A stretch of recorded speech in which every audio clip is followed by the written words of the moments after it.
Kalau ada seorang suami curiga dengan istrinya melakukan perbuatan zina, tapi memang kecurigaan ini diikuti dengan bukti-bukti, dia tahu, dia lihat dengan mata kepala, tapi tidak ada saksi lain, khusus suami istri, bagaimana caranya? Ini namanya ada li'an, saling melaknat satu sama yang lain nih.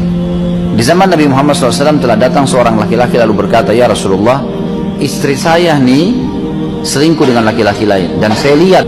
Lalu kata Nabi SAW, tanya istrinya, "Apa kau lakukan?" Dia bilang, "Tidak ya Rasulullah, ini suami saya dusta." Ribut nih dua orang di hadapan Nabi SAW. Yang satu mengatakan pasti, yang satu mengatakan tidak.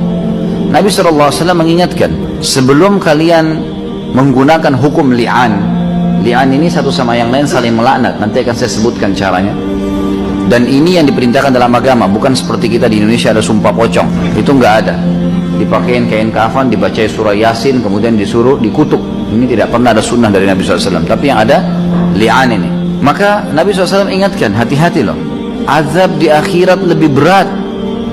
Di dunia ini ringan, hanya sekedar kebongkar kedok, bertaubat pada Allah. Orang-orang tahu kalau dia sudah taubat, tidak ada masalah. Lebih baik begitu daripada ngotot dengan kesalahan. Suami diingatin, istri diingatin, tetap dua-duanya ngotot. Suaminya bilang, "Ya Rasulullah, dia selingkuh." Istri mengatakan tidak, dia dusta.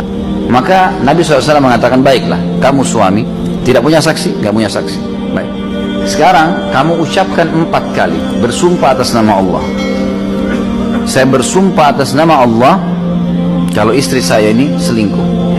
Begitu terus sampai 4 kali diucapkan sama dia. Dan yang kelima, dia mengatakan, "Laknat Allah ya menimpa kalau saya dusta." Lalu Nabi SAW pindah ke istrinya, "Kamu sekarang sumpah, demi Allah dia bohong," tuduh istrinya, tuduh suaminya. "Demi Allah dia bohong, demi Allah dia bohong, demi Allah." 4 kali. Yang kelima, "Murka Allah akan datang pada saya kalau saya dusta." Kejadian ini sangat besar di zaman Nabi SAW, karena rupanya dua-duanya ini saling mempertahankan pendapat karena takut malu gitu.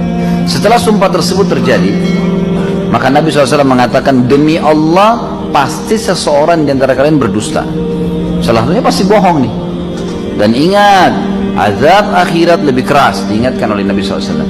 Setelah itu, di sini keluar sebuah hukum teman-teman sekalian. Kalau terjadi li'an seperti ini, saling melaknat ya, menuduh, baik si suami yang menuduh kayak tadi kasus sahabat ini, atau istri yang menuduh suaminya, tidak punya saksi, dia boleh bersumpah dengan cara tadi. Tapi permasalahannya, setelah li'an mereka akan terceraikan abadi.